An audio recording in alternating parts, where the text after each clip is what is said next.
Hello साथियों, जय भीम। कैसे हो आप सब। मैं नूरत राम लोहड़ी एक बार फिर आपके सामने हाजिर हूँ। देश के अंदर जैसे ही मायावती जी और अखिलेश यादव ने गठबंधन किया, उसके बाद में एक चर्चा का दौर चल पड़ा है और वह चर्चा का दौर है कि क्या बहन जी 2019 के अंदर है वो प्रधानमंत्री बनने वाली। लेकिन मायावती जी को प्रधानमंत्री का दावेदार किस लिए माना जा रहा है, जबकि उनके पास एक भी सीट लोकसभा के अंदर नहीं है।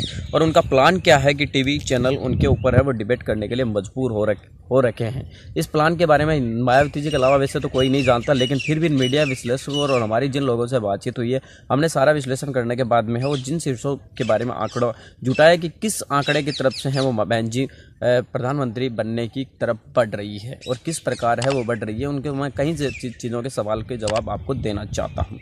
बीएसपी के जो कार्यकर्ता उनके लिए तो बहुत ही फायदेमंद होगी कि वो अपने लोगों को ये जाकर बता सकते हैं कि वास्तव में हमारा प्लान क्या है और किस प्रकार है बीएसपी मायावती जी को प्रधानमंत्री बनाने जा रही है। इससे पहले कि मैं अपनी जानकारी बताऊं, आप हमारे चैनल को है वो सब्सक्राइब कर लीजिए और बेल आइकन को दबाना बिल्कुल भी ना भूलें। धन्यवाद साथियों। मायावती जी का जो प्लान है वो है UP plus Bihar plus Haryana plus Chhattisgarh plus Rajasthan. ये ऐसे स्टेट है जहाँ पर बीएसपी का मजबूत जो प्रभाव है वो यहाँ पर दिखाई दे सकता है और ये मायावती जी का प्लान है। तो मायावती जी का प्लान क्या कहा आपको आया, UP plus Bihar plus Chhattisgarh plus Haryana plus Rajasthan. अब इन लोकसभा जो ये राज्य हैं, इनके अंदर लोकसभा की कितने सीटें हैं और इन सीटों पर कितने सीटों के ऊपर है उनकी जो मायावती जी का गठबंधन है या मायावती जी की जो साथी है वो कितनी सीटें जीत सकते हैं, ये आपको मैं बताने वाला हूं। अभी वैसे हाल ही के अंदर सिर्फ और सिर्फ 2-3 राज्यों के ही गठबंधन है वो स्पष्ट रूप से सामने आ चुके हैं, लेकिन अभी बिहार का गठबंधन है वो बाकी होना है। लेकिन जैसे ही तेजस्वी यादव ने मायावती जी से मुलाकात की, उसके बाद में यह साफ हो चुका था कि मायावती जी है वो तेजस्वी यादव के साथ जाएगी। साथ ही तेजस्वी यादव ने भी जब उनको पूछा कि क्या आप मायावती जी को प्रधानमंत्री बनाने के लिए सपोर्ट करेंगे, तो तेजस्वी यादव ने साफ कहा था कि मैं तो अभी छोटा हूं और इस पद के लिए उपयुक्त नहीं हूं, अब आप बाकी तय कर लो कि मुझे किसका सपोर्ट करना है। मीडिया को ये संबोधित किया था। तो मतलब ये साफ हो चुका कि बहन जी और तेजस्वी यादव के पक्ष में है वो गठबंधन होने की संभावनाएं तेज है। इसी के साथ बहन जी को भी पूछा कि आप बिहार में गठबंधन करने जा रही है, तो बहन जी ने मीडिया से कहा कि हम अगर आपको आज ये सब कुछ बता देंगे तो फिर आप लोगों के सामने बाकी क्या रहेगा। तो जो सीटें हैं उनके बारे में हम बातचीत करते हैं। यूपी के अंदर जो सीट है लोकसभा की वो है 80 प्लस बिहार के अंदर जो सीटें हैं वो है 40, मतलब दोनों को मिलाकर हुई 120 प्लस छत्तीसगढ़ में जो सीटें हैं वो है 11 प्लस हरियाणा के अंदर जो सीटें हैं वो सीटें हैं 10, तो मतलब 141 अब तक सीटें हुई 141 प्लस राजस्थान के अंदर सीटें हैं 25, तो 141 प्लस 25 156 सीटें होती है।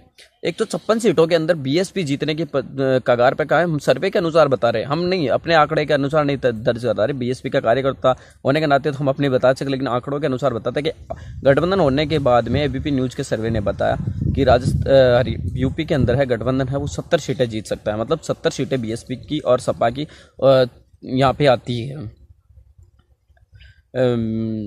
आपके उत्तर प्रदेश के अंदर प्लस बिहार के अंदर जो 40 सीटें हैं वहाँ पर जो लालू प्रसाद यादव जी ये की पार्टी है, तेजस्वी यादव की जो पार्टी है उसकी सीटें हो जीतने की जो संभावना है।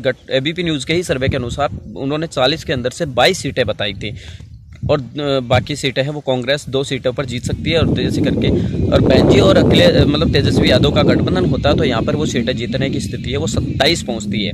तो 70 प्लस 27 होती है 97 प्लस हरियाणा में हम जाते हैं तो जो जिस पार्टी के साथ बीएसपी का गठबंधन है वो इनेलो के अभी वर्तमान में 3 सांसद हैं। मोदी लहर में भी उन्होंने 10 में से 3 जिता लिए, तो आप सोच सकते हो कि वहाँ पर कितने सीट अभी मोदी के एंटी लहर है। प्लस बीएसपी प्लस इनेलो जुड़ती है तो कितने सीटें होती है, तो मेरे हिसाब से और आकलन एबीपी न्यूज़ के सर्वे के अनुसार दोनों के गठबंधन से वहाँ पर 10 में से 5 सीटें हैं वो इनेलो जीतने की कगार पर रहेगी।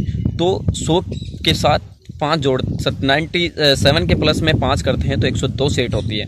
इसी के साथ छत्तीसगढ़ में हम जाते हैं, छत्तीसगढ़ में 11 सीटें और वर्तमान के जो अभी भी विधानसभा के चुनाव उनके अनुसार भी हम देखते हैं तो 3 से 4 सीट वहाँ पे भी निकालने की हम पूरी पोजीशन के अंदर रहते हैं। तो ऐसे करके करीब 110 से 20 सीटें ऐसी होती है जहाँ पर बीएसपी अपने सपोर्टेड के साथ है वो चुनाव जीत सकती है। और 120 सीटें अगर मायावती जी लेकिन कर आती है तो 2019 में उनको प्रधानमंत्री बनने से कोई भी नहीं रोक सकता। ये उनकी रणनीति है और आगे उनकी रणनीति क्या है हम नहीं स्पष्ट कर लगे, लेकिन हमने अपना आकलन लगाया और राजनीतिक विशेषज्ञों से बातचीत की कि बहन जी किस प्रकार से है वो देश के अंदर प्रधानमंत्री बनने जा रही है। आप हमारे चैनल को सब्सक्राइब कर लीजिए, बेल आइकन को दबाइए और लगातार इस प्रकार की जो जानकारी है वो प्राप्त करती रहिए। ऐसी समीक्षाएं हैं वो आपको टीवी चैनल्स पर नहीं मिलेगी, क्योंकि पिछले आप कई दिनों से देख सकते हो कि जैसे ही गठबंधन हुआ उसके बाद में टीवी चैनलों के ऊपर आज तक की अंजना ओम कश्यप ने तो यहाँ तक लिख दिया कि हम आए हैं यूपी बिहार लूटने नहीं, हम तो जीतने हैं चाहते हैं, लेकिन उन्होंने बोल दिया कि लूटने आए। तो इस प्रकार जो टीवी चैनल है वो भड़काऊ तरीके से जनता को भड़काना चाहते हैं। प्लस मायावती जी अखिलेश का जो गठबंधन हुआ उसके बाद में उन्होंने तो ये भी लिख दिया, ये कैसे मुस्लिम प्रेम की माया नहीं, मुस्लिम प्रेम की छाया क्या 2019 में मुख्यमंत्री प्रधानमंत्री बनेगी माया। तो इस प्रकार के जो नारे हैं वो ट्विटर फेसबुक और टीवी चैनल्स के ऊपर टीवी वाले जो हैं वो चला कर देश के अंदर एक अलग सी माहौल बनाने की कोशिश कर रहे हैं। हम कार्यकर्ताओं को मिलजुल कर अपने पार्टी को बढ़ाना चाहिए। इसी के साथ में अपने ऐसे डिबेट्स है, ऐसे वीडियो है वो आपको यहीं मिलेंगे एकदम आसानी से और सही विश्लेषण। इसी के साथ मैं आपसे विदा लेता हूँ। आप वीडियो को शेयर करना बिल्कुल न जाओ, चैनल को सब्सक्राइब कर लीजिए। धन्यवाद।